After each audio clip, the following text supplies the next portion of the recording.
coming at you, ladies and gentlemen, on Monday the 30th or Tuesday, depending on where you are in the world. Welcome once again to some more ridiculous hobby powered by alcohol. G'day, g'day, you delicious snacks. It's wonderful to see you all again. I'm joined today by Riley. Riley, say g'day, mate. Hey, everyone. Now, some of you may remember I've spoken about Riley in the last few episodes because it's always better to talk about people when they can't defend themselves. So spoken about him a little bit in regards to the fact that he took Khorne to attack X.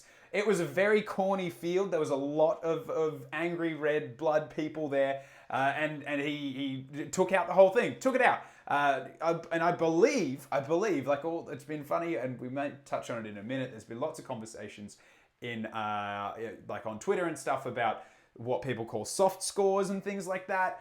And you not only were the best general, but you also won when including the soft scores into it as well. So you were legitimately the numero uno winner, regardless of anything that was going on. So congrats, everybody in the chat. Let's just throw some snaps up to Riley. How does that feel, man? It feels amazing. I didn't know I won everything overall with soft scores. I thought it would be just the overall playing it. No, but yeah, you did. You won the fight. You won 5 games. You also got all of those. So that's credit. That's there. And with a piece of shit Khorne army as well. Oh yeah, just a list, the monster list that no one wanted to go up against and no one would help me practice Yeah, with. fair. To be honest, I don't mind it because I can feed and shoot with. I used to be able to. They've changed it slightly, but no, it was a tough list as well. We will have a look at it in a minute. Sorry, I'm just struggling to open a fucking beer with a cork in it. What menace. Put a cork in a beer. Jesus. Feels like I'm trying to take off my underpants drunk. There we go. Beautiful. I don't know if you're having a drink. I'm having a cheeky Parallel 49. It's called the Hammer Mill. It's a Hammer Mill strong beer. Strong beer. It's also a bear because I figure it's as close to Hammer Hall as we can get, and that's going into a good place. Are you having a drink or are you're in a healthy place? I'm having a drink. I'm having Jack Daniel's Texas Fire on Coke. Oh baby, good little bit of JD is always going to put you in the happy place. So to everybody who has joined us, cheers to your health. And if anyone's doing the dry September or whatever the fuck. Our thoughts and prayers are with you, I guess. It's almost over. It's true. Oh, that's nice. That's a good one. Sorry, a few people in the chat. Elf Bro, who's just got his ticket to CanCon, which we will talk about in a second. Riley, have you heard anything about CanCon today? Not today. Oh, mate, no. I got some news for you. I got some fun news. Gnome's Bane in the chat. Lugnut's coming in angry and fucking stoked about the new book. And also very excited that Blown Splitters got cheaper, which I imagine your army with all its monsters isn't too stoked about. No, it's not, but it's going to be a fun fight. I would like to see Bone Splitters on the table again, and that's the biggest thing to take away from it. Hey, they came second at the Warhammer World GT final, so which is pretty impressive, right? Oh yeah, no, I was looking at that list earlier today during lunch, and I was like, wow, Bone Splitters are second. And the thing is, right, like they got second, and some people might want to throw shade at them and be like, oh yeah, but they only got it on the back of soft scores. But if we're completely honest, they got 4th on gaming points alone, right? Like that's pretty fucking awesome. That means it's not like they were down the bottom in the boondocks and then suddenly they got all the way up on 1 million sports points. They were legit competitors. And then that hobby score, those soft scores are what split it, which I think is really cool. Yeah, it adds more variety to the game versus, you won every game, you win. It adds a lot more depth to everything that goes on. Chuckle Buddy in the chat, g'day. I'm pretty sure it's quite late for you. Lugnut's Mad saying he would have had a crack at your list, but I'm not sure how 3... I love your enthusiasm, Lugnuts, and I love your enthusiasm for everything, just everything. I fucking love it. However, I do just want to float your way that potentially 3 Magma Dragons doesn't have the same output as 3 big fucking Bloodthirsters. But who knows? I could be wrong. So Elf Bro in the chat pointing out, so the CanCon, this is the news. So CanCon tickets went on sale at midnight Australian time today, which was just over 12 hours to go. 12 hours ago, right? So tickets went on sale at midnight. Yeah. Now, how many tickets would you anticipate would be sold between, let's say, midnight and midday the next day? I'd say about almost half. Almost half. And you know what? That is a good guess. That is a great guess. However, not quite. Okay. So I want the exact numbers. I just want to check the exact numbers because I don't want to get this wrong. Now, let's have we'll have a cheeky peek here. CanCon has 240 places available. It was 200 last year. It's 240 this year, despite everybody giving the TO and the godfather of Australian Age of Sigmar, Clint, a whole lot of rough around the edges to make it 300 or 400. Now, Elfbro's pointing out in the chat as well, during the release of those tickets, the server crashed twice because of demand for tickets. Twice. 2 crashes of the server between midnight and midday when they went on sale. And Age of Sigmar has sold 235 tickets in 12 hours. Holy. Yeah, right? 235 tickets. There's 5 tickets left. It is Australia's, it's not Australia's, it's the world's largest Age of Sigmar singles event. And in a half a day, and the majority of that day everyone was asleep as well, let's be honest. Half a day it sold basically out at 240 tickets. That is fucking insane. And for anyone in the chat who's planning on going, you should hustle. Like when I said there's 5 tickets left, I'm not exaggerating, I just checked the site. Wow, and I was happy when Kipper started selling their tickets fast. Now, the thing I will say as well, though, is that it's not a competition. I was at one of the first ones where there was only a handful of people there. And it is credit to the hard work of Clint, the Heralds of War, his team, and he runs an incredible tournament. He is an amazing TO. He's a wonderful bloke. And I jokingly call him the godfather of Australian Age of Sigmar, but it's completely fair. He deserves it. And yeah, he puts on amazing events all over the country, but CanCon is the biggest in Australia and arguably the world's largest Grand Slam event. And if there were, we could arguably say that there's maybe 3 or 4 Grand Slam events around the world for Age of Sigmar. It is the biggest. So yeah, and as Elfbro's pointing out in the chat, lovingly called Clunt, because if you spell his name in capitals, Clint,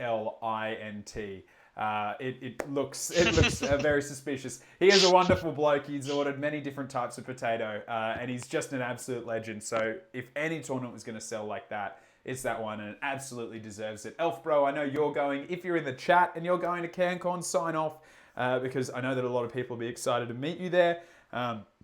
Chuckle Buddy, just get out over there. So, would you consider hitting up Australia for an event, or is that a bit far to go? No, if I had known about it and my job's very flexible and if I had saved for it, yeah, I would love to travel there. I've always wanted to go to Australia. What better time to go and then play some tabletop games as well. And I'd say as well, one of the cool things about CanCon is just the sheer nature of the people that go there. It's not only a really competitive tournament, the hobby on display is insane. Like when we were trying to choose between the 2 best armies, so basically it was the judges. Everyone voted for coolest army, which was awesome. Which I think has been deemed the Blake Kerwick Award of Excellence or something, because that man's like level of conversion hobby is off the fucking charts. But then the judges chose best painted. And so we were included in that, and they basically narrowed it down to a handful and said, okay, so now these are the people who are judging it. Can you each go and choose your first, second, and third? And to be completely honest, between first and second were a pair of Free Guild armies, and they were in my top 2 as well. The difference was like looking at the shine on the metal on like the Griffin's plate and being like, ooh. Or this was the one, in the end, the only way I could split it was how many layers of like layering and blending were on the ruffles on like the great swords or whatever on their little sleeves. Like that was the fucking level of insane competition in that. So it's an amazing event, not only for the gaming but also for the awesome stuff there. So yeah. It's awesome. It's great. There's Shadowhammer. G'day, mate. Haven't seen you in ages. Wants to know who else wants to come. There's 5 tickets left, which is crazy. So Chuckle Buddy asking if I'm going to be there. I'm not this year. I'm taking 1 year off of CanCon because I have to go to the Las Vegas Open. I just got to give it a shot. Got to hit the blackjack tables as hard as they'll hit me. But unfortunately, they're on the same weekend, so I can't do both. Shadowhammer's just come out of surgery and had a rough MRI. Dude, that's awful to hear. I hope that it's a justified excuse to sit down and do up a new army that's not Daughters of Cain, Slanesh, or Sylvaneth. Maybe, let me float an idea at you, Liam. Shadowhammer, let me float this small idea at you. Dwarf army. Because Cities of Sigmar just made them so much fucking better. Welcome to the short, beardy team. And there's less to paint. Have you ever had to do that rush painting for a tournament before, Riley? Yeah, unfortunately, I was unable to get the last thirster up and done with his base. Oh, right, so you were just short, yeah. Yeah, and my buddy's been hounding me about it when I told him, I won, yeah? Or your base is done? I remember being up until like 3 a.m. painting base rims one time. So Shadowhammer, and I'm sure I've got the photo somewhere. I think it was the day before the tournament. Correct me if I'm wrong, Liam. It was a day or a couple of days before the tournament. We were at the Sydney Games Workshop store, the Sydney Warhammer store, and there he is, and he's painting. I think you had like 30 dryads to paint. 30 or 40 dryads to paint for summoning and all that kind of janky shit that Sylvaneth used to do, still do. And he had a small... He roped a bunch of kids, not physically, like not literally roped, like. Oh, yeah, I know, right? He figuratively. I need to steal you, kids. Hey, kids, come in here and paint for me. And he had like a work line, like a small mini sweatshop of kids, like painting, like base coating, shading, and dry brushing his Sylvaneth. And I was like, it's genius. Like, I'm jealous. I wish that I could. It was genius. I was also like, I wish I had an army that could be dry brushed as easily, because like that's the like wood, right? Organics. You're just like, oh yeah, it looks so good, so fast. Whereas when you're looking at like all these like beards and skin, you're like, dry brushed skin doesn't look great. Yeah, you can do it. But yeah, you are it's right. Hard to get it right. Gnomesbane's going to be at the LVO. If you buy me a beer, I'll buy you a beer. It'll be great. Lugnuts is still just really excited about orcs, which is fair, right? Oh yeah, no, I'm excited for the orcs. I was an Iron Jaws player beforehand, and I won a tournament with them on the island here, and I put them away for a while, and I'm excited for all the changes. Yeah, I think the thing for me that like just seeing, now I haven't seen everything, but the stuff that I've seen so far from the orcs, it looks like it gives them a few different ways to play, which... And that's what I love. Yeah. Didn't mean to interrupt you there, but I didn't like the command point farming, spamming wogs. Like a good friend of mine, he was keeping a tally, and I think in one game he gave everyone plus 12 attacks. Yeah. And there's no fun in that. It's like, okay, I'm going to roll these dice in the hero in the combat phase, and I pop it in the command phase, and that's the game. The game is either I roll enough dice to kill you in a turn, or you survive and I've popped my wad and you kill me while I'm sitting there going limp. But I think as well, I really only ever saw one of two different Iron Jaws armies. Either like the Shock and Awe army that just hit you turn one and tried to fucking shit mix you, or the Weird Fist that just wanted to sit up the back and stomp you off the board. Like that yeah. I can say I've done both there, and I remember one game with the Weird Fist where it was just so swingy. All right, I'm out, but I'm going to cast my foot to see how it goes. Oh, I just killed 3 Beastclaw Raider leaders. Yeah, awesome. Yeah, and I think for me, that's where that's where it was a little bit dull, because it was the same two armies, and I knew if I saw Weird Fist, I was like, great, this is how I deploy. This is how my army plays. I've played against it that many times. There's you're going to have to pull some really good trick out of the bag to surprise me with it, right? And then the other side of things, if I came up against the shock and awe one, I was like, all right, I screen as well as I can and as defense in depth as much as I can. And either you get through it and you win the game, or I hold you in my screens for a turn and I shoot you to bits. Like, it was always kind of down to that. Yeah, and when I was in one tournament and we were playing for the first, that's how it came down to, was we both went into it knowing that round one, the game was going to be over. Yeah. And there was no ifs, ands, or buts. I hit him hard. He lost some models to Battle Shock and then couldn't recover, and we just called it there because there's no coming back. And if he got the deployment first, he was playing Karajan Overlords, he was just going to shoot me off the table. That's it. You knew it was a one-turn wonder either way, which is not the kind of game that you want to be doing. Like, you want to be finding something else. So I'm glad that that's coming in. Lugnuts, I know you're probably stoked because it means we might see some new Bone Splitters lists instead of just Cunning Ruck. Like, that was really it, right? It was like, how many Araboys can I take with Cunning Ruck? All of them? Fucking all of them.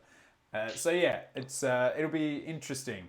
So a few people in the chat, Lugnut's obviously excited still about that. Elfbro is being brought to tears by Hello Heart and the Living City. I hope it's tears of joy. Connor Armstrong's cheeky excited about the Greywater fastness to bring dwarves and war machines back together once again and make them fucking durable and terrifying, which I'm excited for. I think that's going to be good. Davis Ford's considering the LVO. Seems like a good time, but not sure how well your army will travel. What's your army? Let's find a way. Now remember, anyone who is planning on going to the LVO, that same weekend there is a gun show and the Adult Video Movie Awards. So I don't want to say that it's possibly the most American weekend you could ever have. But it is probably the most American weekend you can ever have. Oh, Davis, you're taking Seraphon. Mate, just don't worry about summoning or skinks. Just don't take any skinks, ever. Fucking skinks are terrifying. I had skinks take out Gotrek, basically. Gotrek fucked up hundreds of wounds worth of stuff, and he was brought down by skinks. Which was devastating for him. But again, that was what was going to do it. He killed 2 engines of the gods. He killed like 60 skinks, a bunch of other shit, and then basically the blowpipes took him down. Lugnuts is pointing out that orcs can ignore feel no pain, and 300 points for 30 models. Yes, they are really fucking good. And his 2K list is now 90 Savage Orcs, 60 Arrow Boys, Lugnuts himself, a boss and a Maniac Shaman with 318 wounds. Fuck off sideways.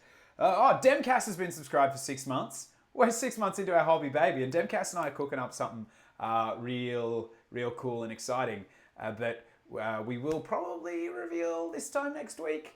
We'll at least talk more openly about it, but it does include some coverage, which is very fucking cool, and it includes possibly the biggest weekend of Age of Sigmar coverage that the world has ever seen, which is very, very wicked.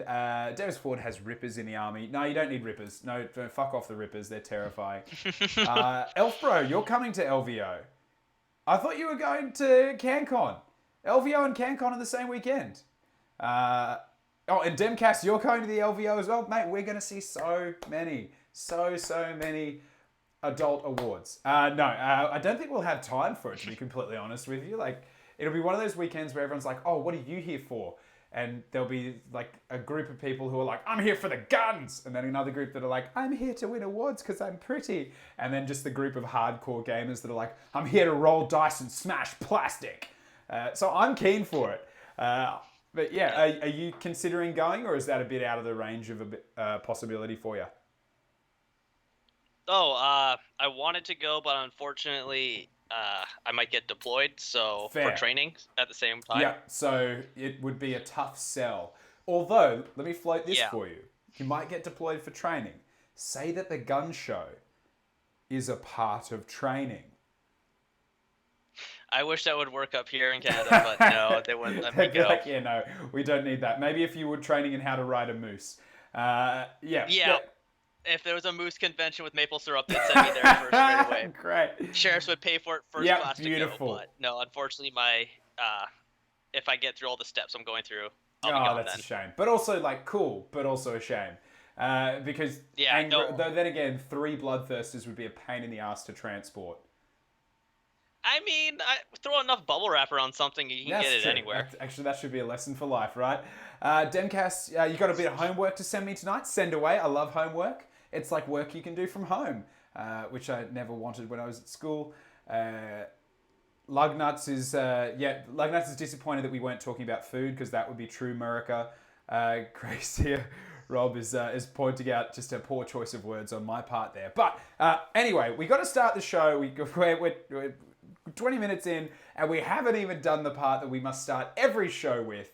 Now, are you aware? Are you aware of the what we start every show with here on the? Yes, I am. And what would that be that we start every show with? Showing the pictures and the Exactly. We must start by sending nudes. We always start every show with send nudes. Nice, unique drawings everyone scribbled. So for those of you who aren't aware, it's your first time, send nudes is where members of the public, my beautiful viewers out there, send in pictures, and then my guest for the day has to rate those pictures blind. I will describe them to you as best as I possibly can, and then you will score it in whatever scoring system you want. We've had so many different ones. Demcast scored by contrast paint, I believe, although there might have been a shade in there as well. I've had people scoring out of blood type points. I've had people scoring out of discrete penises. So it's entirely up to you. And then some people who just want to score out of numbers, that's perfectly welcome as well. So we only have one nude for today because we got through all of the ones I had, but we do have one. And again, we seem to be on a bit of a, and I'm so sorry to Lugnuts. I want to apologize to Lugnuts that I haven't actually received a single orc positive nude in a long time. Which is, that's disappointing, but obviously you got to give the people what they want, and the people don't want positive nudes. And it's actually funny. I just realized what we were just talking about America and guns, and that's in fact the theme of today's nude. So the theme of today's nude, it appears to be an artillery line, and by appears to be, okay. I'm quite confident that it is. So it's like 2 Hellblaster volley guns that are not fantastically rendered. Like I'm gonna give props for effort. Like there's like the 4 barrels in the triangle formation, and it's like a sideways perspective thing, which is pretty cool. That's pretty cool. And the wheels are there. Then there's a Hellstorm rocket battery in the back as well. And again, they've tried to create depth in paint, which is impressive, right? Like so we got the six missiles there on the wheels and everything. Look, is it one of the finest nudes that I've received? No, in technical execution. However, attention to detail is quite high. And I'm going to give props to the artist for attempting perspective. Like we've got depth. It's not just front on. But the thing that adds to this is so that we've got three drawn in. And there's the fuses hanging off the back of the Hellstorm rocket batteries missiles as well. There are 3 crew members, and they look kind of like Teletubbies. Chat, agree or disagree? The crew members look like they're Teletubbies. One's in all blue, one's in yellow, one's in purple. They've got oddly pink skin. But they're all wearing what appear to be large red trucker caps with the letters MAGA printed on them. Oh, God. And down the bottom, it has the title of what I assume is the title of the piece. It says, "Make Artillery Great Again." So what we have is, I believe, the Greywater Fastness nude of potentially all of the artillery line saying "Make Artillery Great Again." It even appears that one of the Teletubby air quotes loaders is like tipping the hat, and another one has like a lighter or a match and is lighting the fuse of one of the rockets on the Hellstorm battery. Now, do you have any questions? Have I described that adequately? Do you have any questions that I can fix that, like answer for you to make it more specific? Yeah, do they have any cans of beer in their hand or holding any other guns? No. They're other Ah, than tipping the cap and what appears to be the lighter, their hands are empty. Though a lot of all it right. does look like their hands are up in the air, as if they were like they're celebrating, like they're happy about whatever's going on. Okay.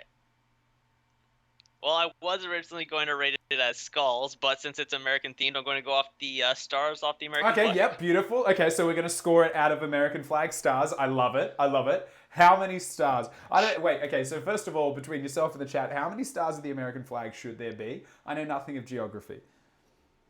I think there's 50. 50? Sure. The chat will angrily correct us if you're wrong, so that's fine. Okay, so Oh we're God. scoring, but we're not scoring it out of 50. We're scoring it out of stars on the American flag. And shoot, how are we feeling? Without seeing it, I'm gonna have to say 40. 40 stars out of 40 50. out of 50. 40 stars out of I 50. just I like it. Yeah. I love the whole make artillery Mm-hmm. great again, and that they're all celebrating while firing it off. And we were just talking Yeah. about Las Vegas Open and the gun show, so I can't get the fact that they're just yeehawing while firing this artillery. And like now, I know that some people might think that what just happened was a wonderful segue transition that I planned. I forgot what the nude was for today, and that was just a wonderful happy accident. So cheers, cheers to happy accidents, just like me being born. I'll have a cheers to that one. Elf Bros had to drop out because he's studying. Have a good one, you beautiful man. Have fun studying, buddy. Demcast is pointing out that there's probably a gun show in Vegas every weekend, so that's all right. Lugnut says he wants to send nudes, but you don't know how. That's possibly because you're an orc and you don't understand what the internet is yet. All you need to do is message them to me on Twitter or email them or Facebook or whatever. That's usually the best way to get them. However, for you, I assume it would just be tie it to a rock and then throw that rock. I assume that's how the Orc Postal Service works. I mean, you're not wrong. Right? It's Connor Armstrong pointing out that they've got it completely wrong because there's only two. There's one rocket battery, not three. There should be three. Gracie Rob is commenting that the one tipping his hat seems to be doing a Michael Jackson move. Actually, there is a like a lean and a raised leg. And Twitch Village Idiot points out that Scrivo needs to watch out that with art like this, he might be out of the job before long. And the chat is confirming there are 50 stars. There are 50 stars. Okay, good. Yeah. I was like, is it 50 or 51. 51? Who knows? Maybe they've taken an extra one. Lugnuts is pointing out that that's their version of the post they call a chuck, and so he's going to need to send me a chuck, which I'm very excited to see. Good. Okay, now just before we move on and talk about what you're actually here to talk about, other than us just talking shit, the last thing I want to point out is that CanCon, which let's just see if there's still 5 tickets left available, because that would be crazy if they're all gone already while we've been talking. I bet there's gonna be one ticket left. One lone ticket. Sad, sultry little ticket just by itself, being like, nobody wants to play with me. All right, let's see. How many are left? Chat, how many do you think are left? There were 5 tickets out of 240 left available when the show started. Right now, it's gone. It's gone. They're all gone. If you want to go to CanCon 2020, you can't. You have to get on the wait list and pray that you get a ticket for CanCon 2021.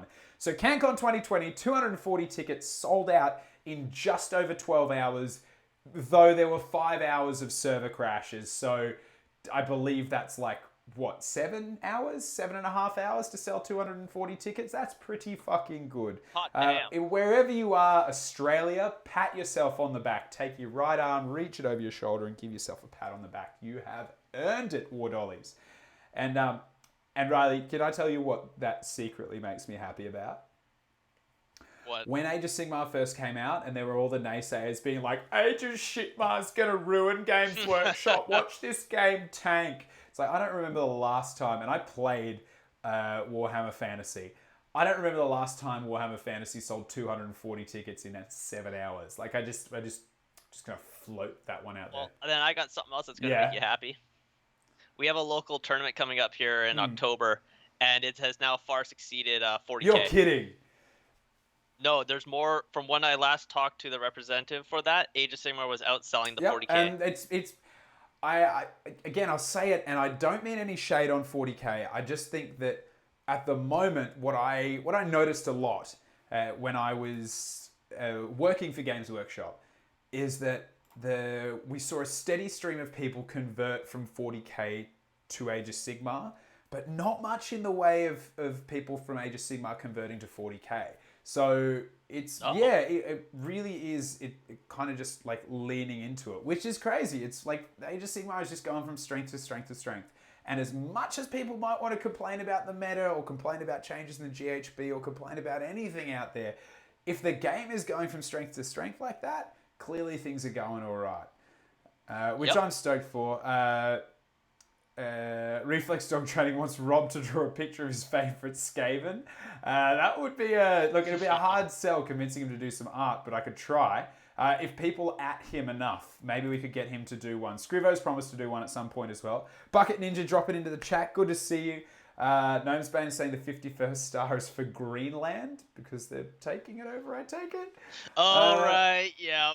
I remember hearing about that. Bucket Ninja saying is knocking back an ice cold Cronenberg.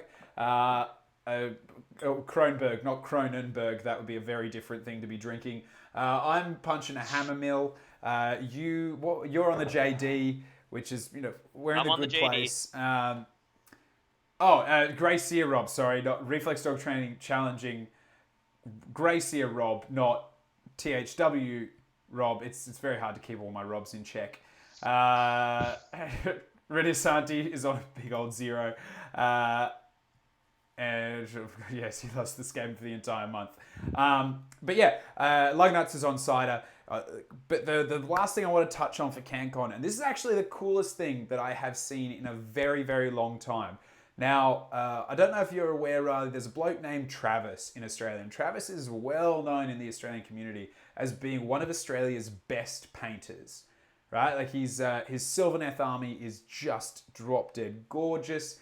He went over to the South Coast GT last year, and I believe he won Best Painted for a number of his stuff.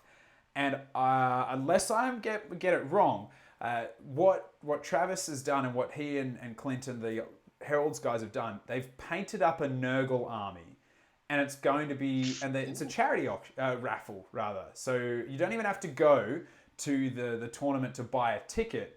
But they're going to raffle it off, and the winner gets the entire army, international shipping included.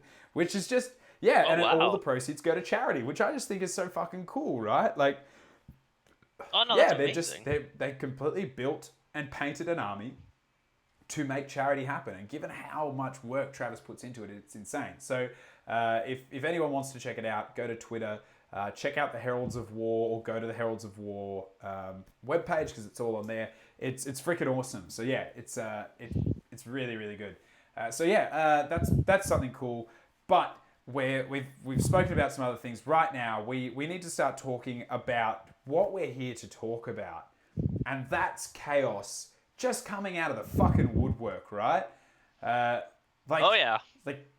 So it started a little while ago.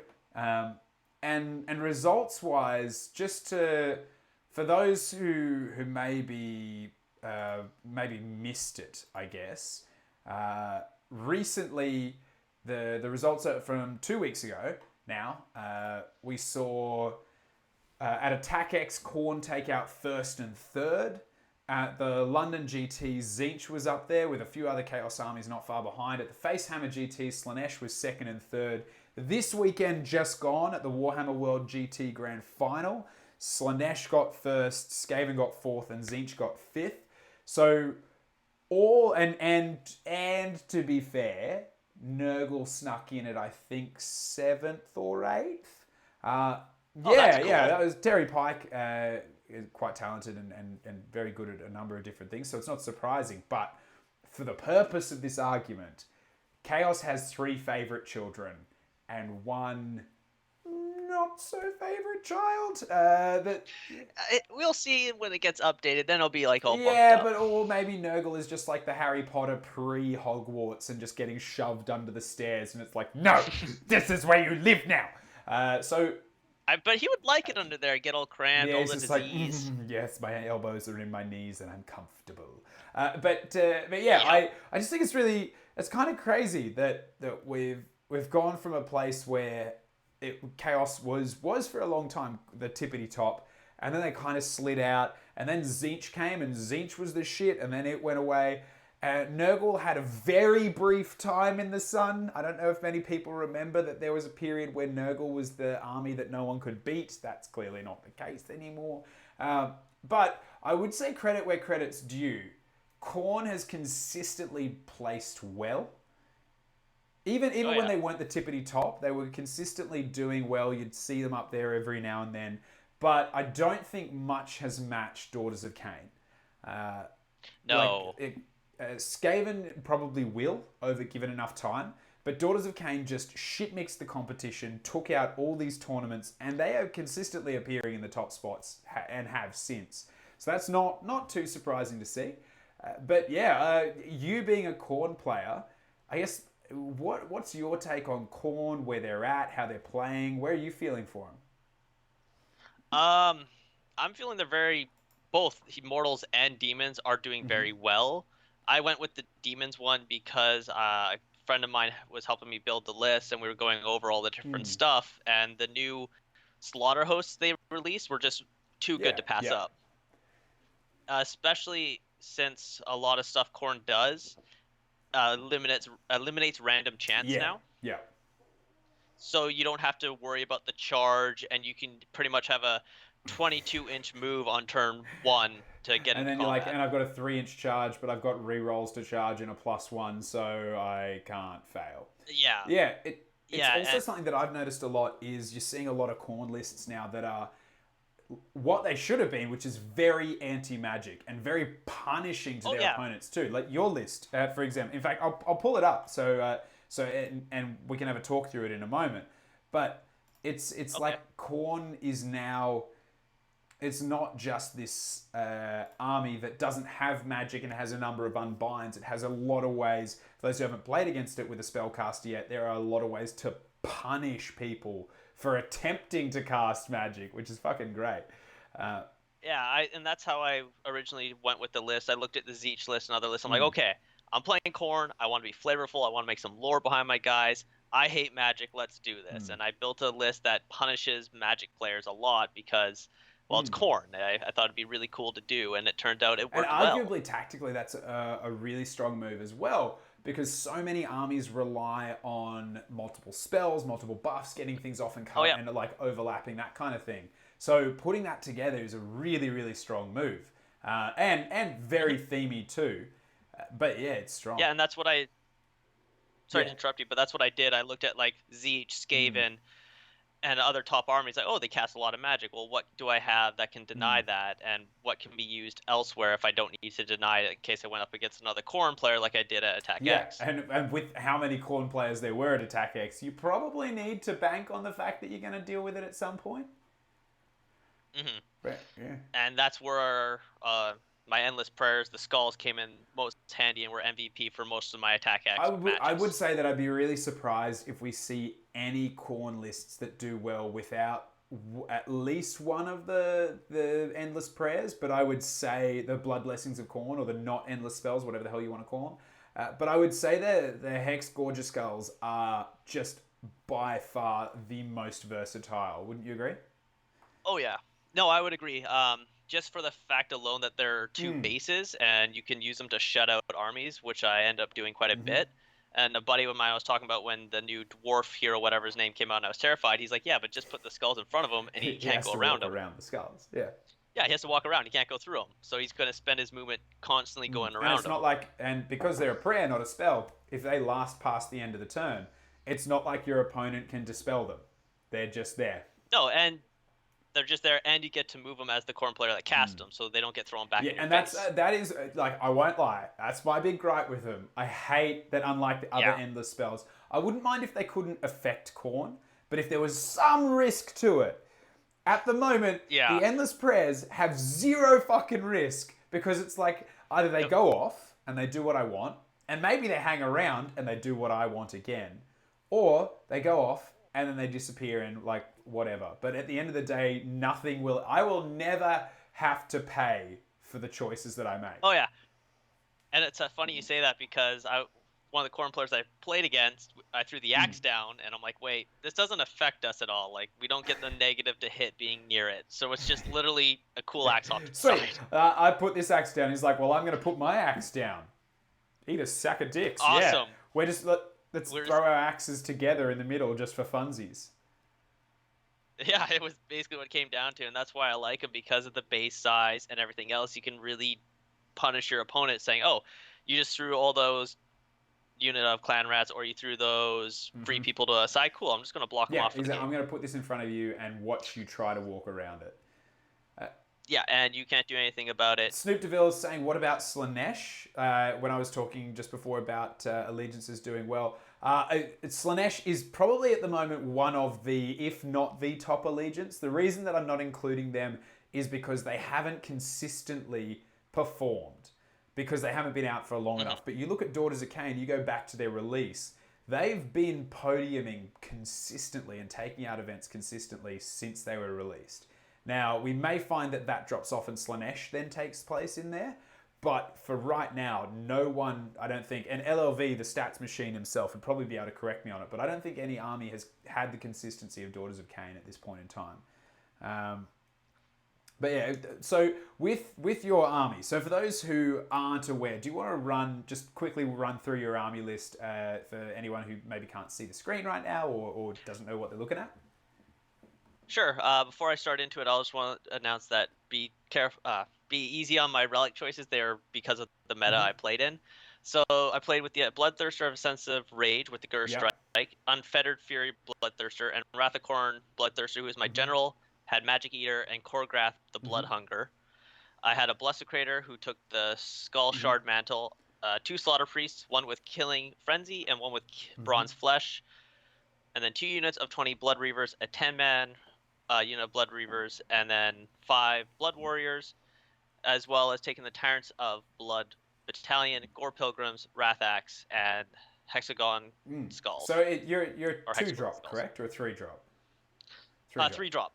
It can be really easily turned into a 2-drop if you take the 10-man Blood Reavers and put them into the 30.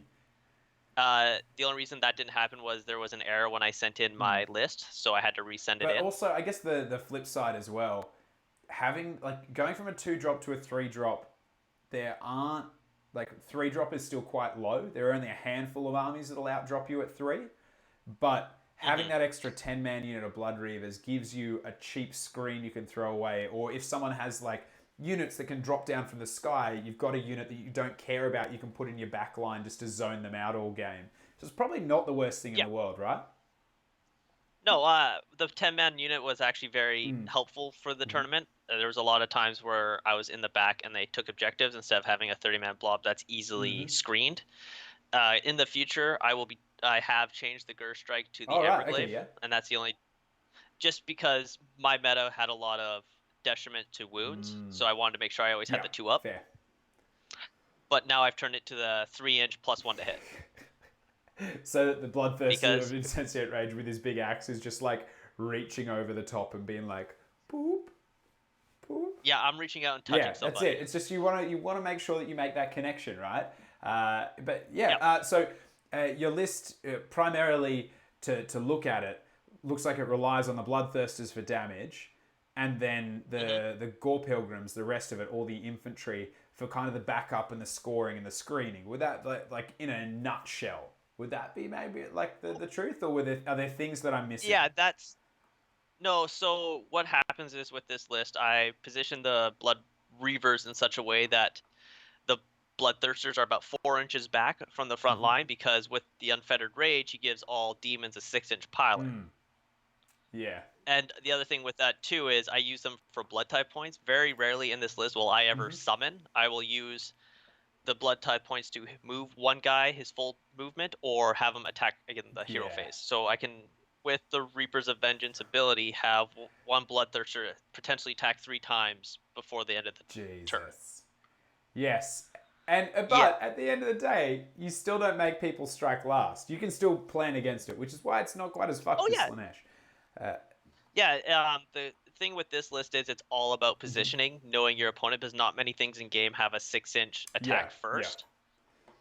And when I went up against Slanesh, I was able to counter it out because Choreographed Bloodhunger, I was able to roll it and attack first, causing all the other Bloodthirsters to attack with the Tyrants of Right, Blood and get ability. up before it. Yeah, true. And I guess Yeah, the other and thing is that's if you're outside of range of piling in as well, if you can get 6-inch piling, for example, and it doesn't matter if you're 3 inches away and they hit you with the you have to strike last, you're like, great, nothing can hit me yeah, until you I can. go. Yeah, and that's the real power of this list is the fact that okay, Reavers are in front.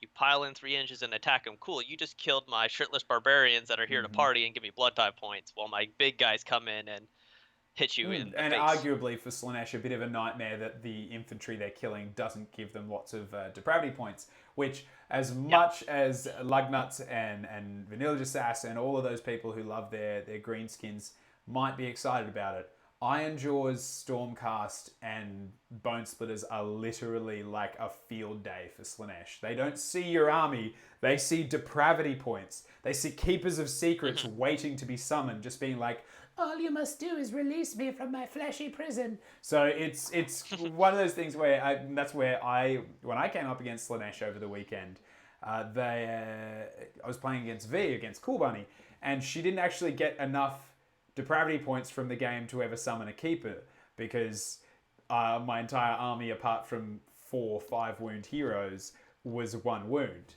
And suddenly you notice, like, okay, so Slaanesh is they still shit mixed me. Like, it was a tight game. It came down to, I think, 1 point difference or 2 points difference. Oh wow! And priority for turn 5 decided it.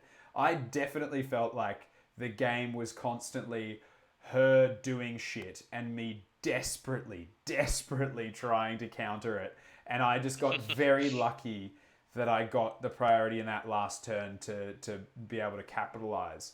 But it was not it was a bit like my game with Flesh Eater Courts. Flesh Eater Courts had 2 dragons. I killed one, turn 1, and then the rest of the game, the other dragon never died. I took it down to half wounds, and it proceeded to kill 2/3 of my army on a half wounds. And I was like, okay. Wow.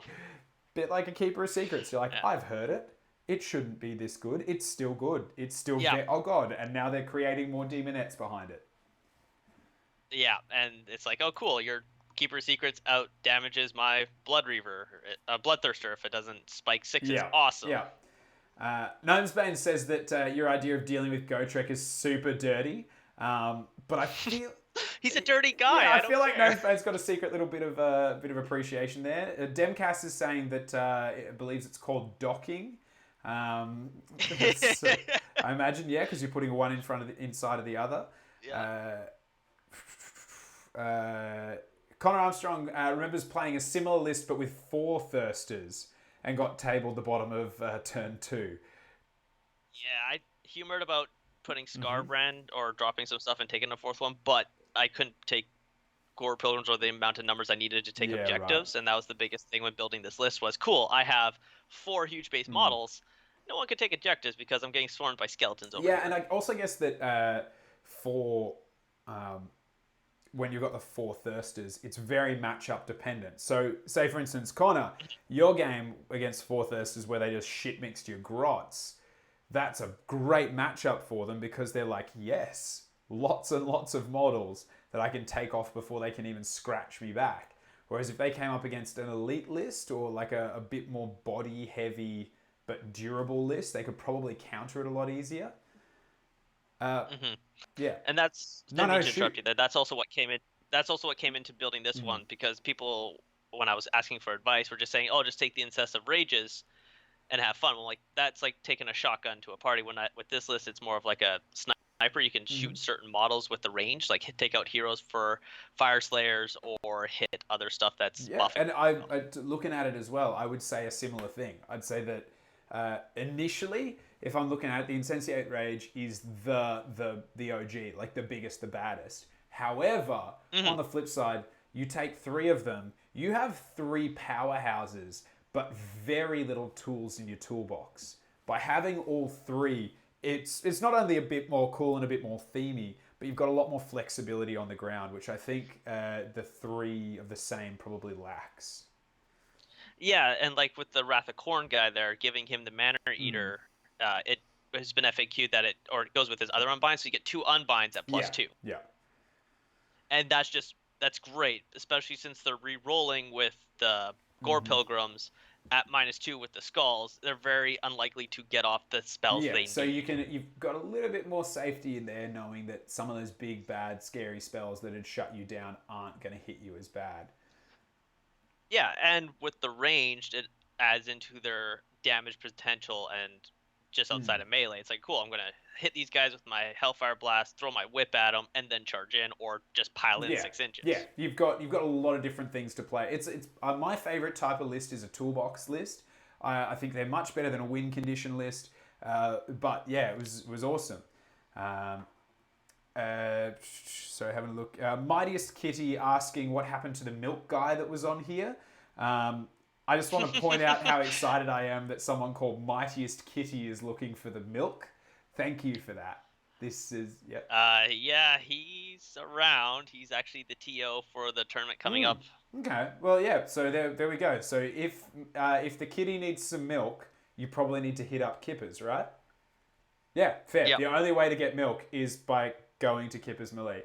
And we may have some other tasty nuggets for you there as well, which we'll be revealing in about a week's time, or just under a week's Ooh. time. Go. What were you saying? No, I said, ooh, that's cool. Mm. Can't wait to see it. Grant Wesley just stopping in to say that you love it. Oh, and you listen to it at work on a Tuesdays. Well, I hope that you get paid to listen to the shit that I spew out on company time. And Connor Armstrong saying something that this stream doesn't receive because it's fake news about beating. Wait, Connor, I need to know something very important. Did you smash him with Dispossessed, or did you smash him and his Dispossessed? Because only one of those phrases is welcome on this show, and you, as a Dispossessed player, should know which one it is. And I just need you to be very specific about how you answer this question. Otherwise, I'm going to get a mod to ban you. Because we receive there's no sidetracks here. But okay, so your tournament. What did you play? What were your 5 games? What did you come up against? I went up against Legion of Yeah. Sacrament. I think I'm saying that right, with all the Yeah. Blood Knights. I went up against the Mirror List, which was the Incessive Rages with Archeon. Yep. I went up against the big fuck off Corn Yep. Dragon. Okay. Wow. And then I went up against Slanesh, and then I went up against Skaven. Right. So look, arguably, given that you beat the Corn list that came third, your Sacrament's a tough match in the best of places. And Skaven and Slanesh in there as well is a rough run.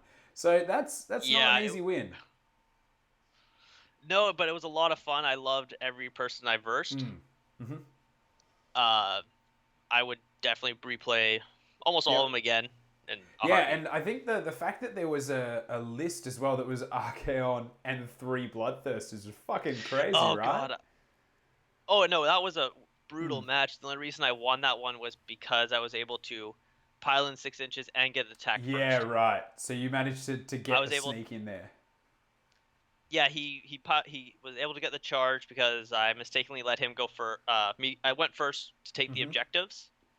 I should have let him go first, and then basically in that type of match, it's whoever gets to attack first in the second round. Without the blood hunger, you probably wouldn't have had it. It would have been very tough. He wasn't able to pile in onto the second Bloodthirster, the Unfettered Rage, and not the Wrath of Korn because I was positioned. But if he were to get lucky 6s, he could have dealt some good damage. Yeah, right. But because I positioned it, was able to pile in, then attack first, I was able to cascade and kill all the Bloodthirsters in one turn. It was funny because my friend was next to me at the table, took a picture, turned his head away, looked back, and all 3 of his Thirsters were gone. Jesus. Just because the Wrath piled in, was able to get his attacks. And then the Torrents of Blood just one onto the other. And I at the start of combat there, I elected to put the Reaper's of Vengeance ability on the Oh, Incessant Rage and got a God. lucky damage and dealt 8 mortal wounds to everything around him. Christ almighty. Yeah, right. Yep. Bloodthirsters are fine.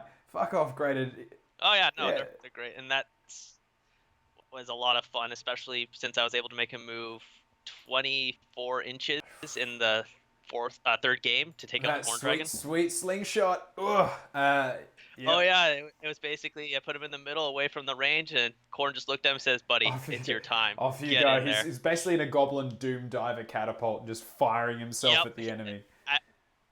At that point, the Corn Dragon killed the other 2 Mm-hmm. Thirsters, the 20-man blob, and a Slaughter Priest, leaving only the Blessed Crater up. I'm like, well, let's try this. I'm here to have fun at this point. I am not going to. Oh, wow, I Yeah. just did 16 mortal wounds and killed Fair. the dragon. Yep.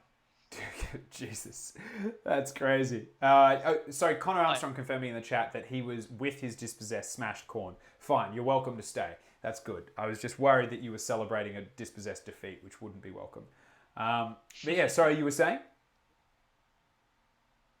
No, I was just the utility that you can now do with Corn, and especially with a list like this where you're not relying on the summoning, is so much fun when you play on the Blood Tithe chart where you can make him move, shoot comets and other stuff. Yeah, and like I think one of the things that I found, I don't know, like interesting is the change. I remember playing against Corn pre this book, and it was largely the same stuff. You know, like you'd see Murder Host, or it was 2 units of 30 Bloodletters, and the idea was to slingshot both or one of them into you a turn. You know, like there was the plans. They all seemed like kind of the same.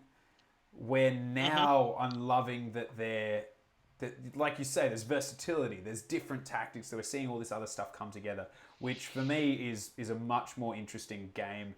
And it makes for a much more interesting allegiance in general. I like coming up against. I used to hate coming up against Corn because I was like, all right, you've got a win condition list, so here comes the Corn Moor. Yeah, that's it. I'm gonna cop the same shit that I always cop. Now I'm like, well, what am I gonna see this time? Like the odds are that I'm gonna see something different from most lists.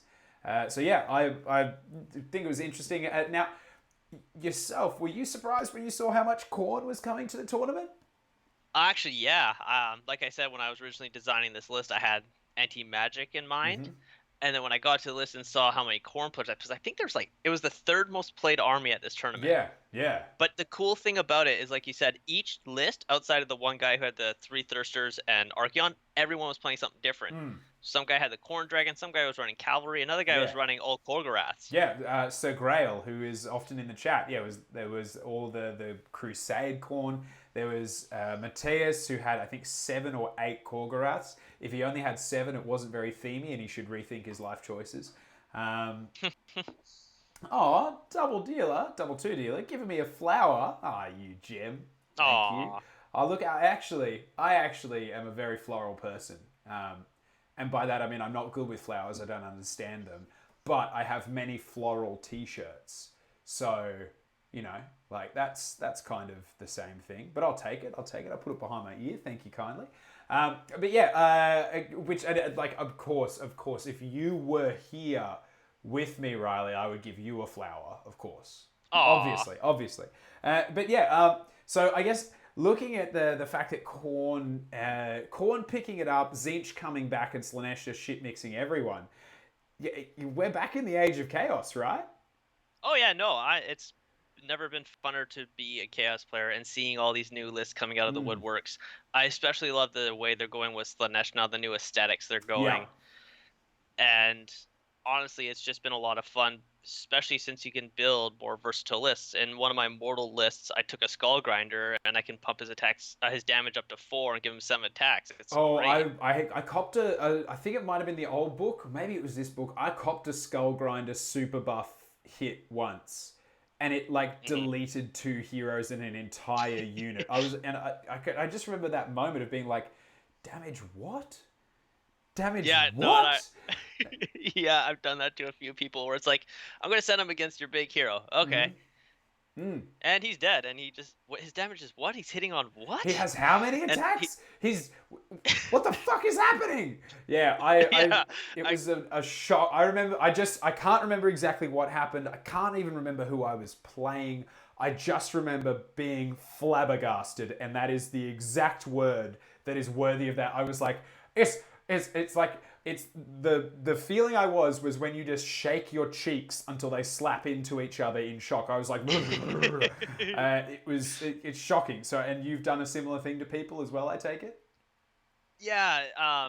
When building the list, I was like, oh, let's see what the mortals look like. Oh, hey, I'll do this, buff them like this, and basically, here's my Death Star. I'm going to send the beam that way. He's my fire forget missile, and he's taken out that dude. Yeah, yeah, that's it. I love the phrase "fire and forget missile." My army has none. My though the flip side is that my Gutbusters army has a Stonehorn that was my fire and forget missile. I was like, "Go Stonehorn!" And then his job was just to hit something and be problematic. If he killed it, that'd be great. But ultimately, that wasn't important. What was important was that my opponent spent a turn killing a Stonehorn, and he did that job. Double X2 dealer or double two dealer, I don't know how to properly pronounce it. I'm terrible with the names in the chat. Is a florist, so absolutely knows flowers. So there we go, good. We've got milkmen, we've got florists, we've got someone who's a cat. We're just building the skills of the chat for this show. So if you ever need anything and you are in the chat, just yell out. The odds are you'd be surprised what you could find. But yeah, so we've obviously seen Slaanesh be incredibly successful, and I don't know if it's fair to say, correct me if I'm wrong, Riley, or the chat, or anyone out there, but I think Slaanesh has done so well based off the back of two things. The first is obviously depravity points. Their summoning is so powerful. When they're averaging more than 1,000 points of summoning a game, it's incredible. But the second is 100% the Locus abilities. The Greater Yeah. Demons being on a 2-up, making within 6, making something fight last, it's a perfect way to protect your units. So I guess like that for me is where I see Slaanesh being so successful. Agree or disagree? No, I agree with you in that one, and that was one of the strengths of this list was it's able to get around the Locusts of Fury based off whose turn it Yeah. is. And it's just I want to play games. I know this looking at the list, it's very mean, but there are ways to beat it. Versus, I'm going up against Slaanesh. They're locking down all my big guys. This one's attacking twice, and everything's almost going first. Yeah, exactly. Great. I'm happy I came out today and put my models on the And table. I remember watching the first game of the Warhammer World, the GT stream was Ironjaws versus Slaanesh, and it was a bit of a shame. It was a bit of a shame. Sorry, Lugnuts, to admit it, but I'm sure you weren't surprised that by the end of turn 1, the game was pretty much over. Because even though the Ironjaws may have had all this damage and they could buff up to 1,000,000 attacks, the majority of the time there was 3 keepers on the board. They were fighting last. So even when one of those keepers whiffed and didn't do a single wound, between the other keepers and piling in and attacking second times and whatnot, they just took the majority of it off the board. And then, sure, they killed 1 or 2 of the keepers, but then they just summoned 2 or 3 of them freaking back. So they're so durable, they're so strong. It's just one of those things that's very hard to get around. Lugnuts is saying flowers are great, but prefers mushrooms. And Gnome's Pain agreeing, but saying that Lugnuts is the hero we need, not the one we deserve. But yeah, I like Double Two Dealer's got the great idea that we recede from society and created a small isolated world of pure hobby bliss. I'm all about that. I like that as a plan. Mr. Armstrong saying, with all this chaos kicking around, you're looking forward to Slaves to Darkness. I think that'd be cool as well, because at the moment we're seeing the gods doing very well. It'd be really awesome to see chaos, like the people of chaos, the day-to-day mortals who don't even necessarily know who they're worshipping. That would be really, really cool to see come out of the woodwork. What would you like to see next? I don't know. It's hard to say. I'm glad the orcs got their stuff free, people, because that was our free cities, because that was an army I was hinting at. Yeah. I would like to see some ogre love. Yeah, a little bit of ogre love. Well, we should hopefully see that. I'm hoping by the end of the year. I don't know if we will, but it would be really, really cool. And just the rumors flying around of like an undead order army would be cool to see. Yeah, that one seems a little bit less likely, but also Yeah, but really, really cool. oh yeah, no, and I know it's a soft spot, but like just out of nowhere, hey, here's this new skeleton army, but next year here comes Tomb Yeah, Kings. true. Yeah, yeah, Just out of nowhere, it's like we hype out all these other armies. Oh, by the way, here's this on the yep. sideline. Well, lol, joke, surprise. This is the one. Uh, Yeah. Now, look, it's probably about time that we start to wrap up our things and say our good nights and our goodbyes and everything like that for another week. However, there's two final things I always like to finish every show with, and obviously the first one is just shameless plugs. Do you have any shameless plugs that you'd like to throw out there? Uh, just for Dice Bay Games for supplying and giving a great spot for all my hobby needs and just go to your local supplier and help grow the community. I know the Age of Sigmar community here has been thriving and doing very Yep. well. Also, Kipper's Melee coming out at the end of the month. If you haven't gone to that, if you're on the island or in BC, it's a great place to come to. I can confirm Uh, that Kippers Melee is going to be an awesome event and is possibly going to be part of one of the most incredible Age of Sigmar moments that the world has currently ever seen, which is very cool, but more to come on that a little bit down the track. Um, but yeah, and I'm just going to quickly agree with you on that. I'm a big fan of pay where you play. And now I'm not saying that you have to drop every dollar that you spend into one place, but like if you play at a local games workshop, buy a bit of your stuff there. If you play at a local game store, throw a bit of like buy your stuff there. Don't get stuff secondhand and do all of that, but remember the boards that you play on and the people that support your hobby, the reason that they can do it is because they're a business. So pay where you play so that they can keep giving us all of the good hobby crack that we need, right? yeah, no, I agree 100% with that. Just it's a great place to go to. I love going there. Even if I only buy pop or drinks or chips for that month, it's every time something new comes out, I get it Yeah. there, and they're helpful, and I just love it that where it's not just hey, I'm going to buy all my stuff secondhand store and then go to the store Yeah, and itself. let's be honest, stripping paint off models is an absolute fucking nightmare. Oh God, is I've it only ever? tried it twice, and both times I melted the models, so I'm like, this is not for me. This is not a thing that I should do. Uh, but the last thing that we always need to finish on is obviously the most important question. And the most important question is where we ask the important questions of the mortal realms. The answer to this question is open to both you, Riley. I'd love to hear from the chat. And it's where we take a moment to really think about about the things in the mortal realms that aren't being addressed. You know, like just all those questions that they won't answer in a battle tome. Lugnuts Demad is answering that orcs is the answer. Orcs are always. Which, to be honest, every time we get to this segment at the end of every episode, that's pretty much what he goes with anyway. So that's fair. But, okay, over to you, Riley, and I guess I'll give you a moment to answer this. But, uh, well, I know I was reading the new Gordrak lore, but I would love to see Gordrak versus Archeon versus Sigmar or something of that line coming down because he's trying to fight a god, but also just brings back to the old fantasy stuff. yeah. So I guess what I would like to see is actual god play on the Oh, table yeah, type deal, like Nagash as well. your pantheon. Yeah, like hey, you're not may not be running the gash, but maybe you can spend some points to get a boon from him or something like that aligns. Kind of like how Slaughter Priests can pray to their god and get a prayer off, or Fire Slayers, like something like that would be really cool to see. Like, oh hey, I have this Stormcast army. I put some points in. I get a blessing from Sigmar. Well, funny you should mention that because yeah, that may be where you want to go. Gracie Rob wanting to know how you can submit questions for the end of the show. Just flick them to me on Twitter or Facebook or Instagram or any way you can switch them to me, and I'll add them to my potential selection. But today's question is this, and funny that you should mention that because that maybe will influence your answer. Because you're a Khorne player, and because you play so much with Blood Reavers and Blood Warriors and all these people that are cannibals, I would like to know what human or humanoid unit, creature, or character would you most like to eat? A A troll. troll. You would like to eat a troll. Well, if they're always regenerating and you eat a piece of their food and it's in your stomach, would that just constantly regenerate so you're Oh always my full? gosh. Oh my gosh.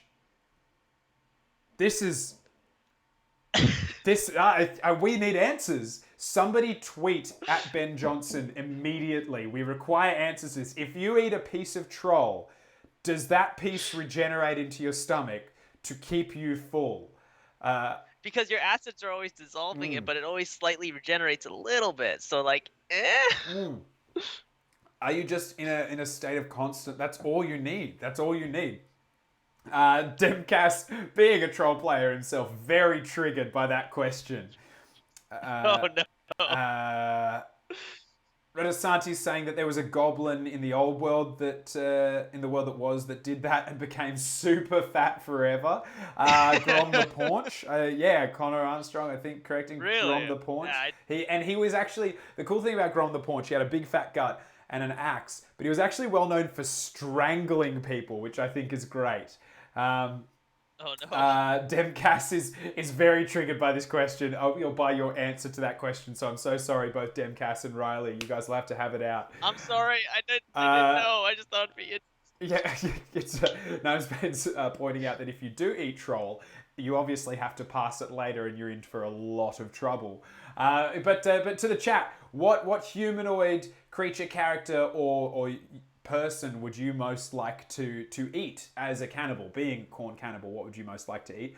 Myself, I'd really like to know what the difference between all of the grots taste like.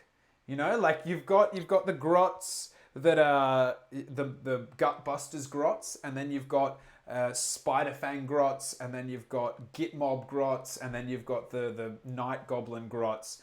I would like to know the difference.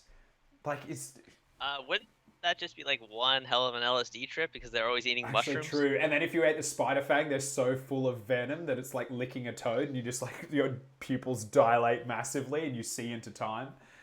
Yeah. Yep. Demcast is saying that no one eats trogs. Trogs eat you. Uh, Hypno Kraken doesn't want to eat the Troggoth hag, but would love to taste the Troggoth hag's milk. Yes. Demcast is now upset with the concept of eating grots as well. I'm so sorry, Demcast. This is the worst 10 minutes of my show that it's ever been for you. Gracia would like to taste a beard thing. Which is good. Gnome's Bane agreeing with Hypno Kraken wanting to taste some sweet Troggoth hag milk. Jesus, maybe that's it. Sleepy D wants to taste Gore Grunter bacon, which I could, yeah, okay. That probably wouldn't be too bad. Connor Armstrong says that he imagines that Troggoth hag milk tastes like Pepsi Max, which But would it look like the green milk from Star Wars? God, no! It'd be so lumpy too. Also, she's constantly carrying around fish, so it probably both smells and tastes like fish. Yep. Yep. Lugnuts, obviously, orcs wasn't the answer. We didn't want to taste orcs. I think it'd be too crystally, too Yeah, I leathery. don't think you get through the bite. Also, I don't want to bite anything that could bite me back worse. Yeah. Yeah. So it'd need to be dead. Hypno Kraken now wants a milkshake, and you know what? Let's leave it on that, because the idea of the Yeah. Troggoth hag making a milkshake, I think, is a beautiful place to leave that, because her milkshake does bring all the boys to the yard, and she's like it's better than yours. So Riley, thank you so much for joining me this evening. It's been wonderful to have you and talk about chaos and corn, and congrats as well. I don't know if I said congrats at the start. Congrats for taking out Attack X. Not easy to take it out as the general, but also very, very like awesome taking out both overall first place and generalship first place. Like just snaps there, because then nobody can talk shit about it, because you're like, yo, I got here no matter what, motherfucker. Yeah. And the other thing to that too was the tournament I went to beforehand. I came almost dead last.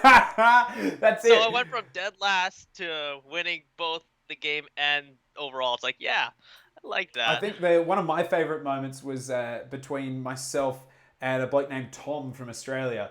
Now, in one tournament the year before, I beat him, I think, in in the third or the fourth round, and then I went on to podium of that tournament, and I think he was the wooden spoon, or he was close to the bottom. The next tournament, that same tournament the next year, rather, we played each other. He beat me. I ended up right down into the boondocks, and he ended up podiuming. So it was perfect. It was the perfect like 1-2, and I love it. I love those little moments of fun and drama and everything. But yeah, thanks, man. It's been awesome to have you. Yeah, it's been great. Yeah, Renaissance says worst to first, baby. That's the way to do it. But yeah, thanks, mate. Ladies and gentlemen in the chat, anyone who's been here, it's been wonderful to have you this evening. We'll see you again next week. Cheers, and yeah, I hope... Oh, still got a little beer left. It's a present for me, and it's a present for you. See you later, beautiful people.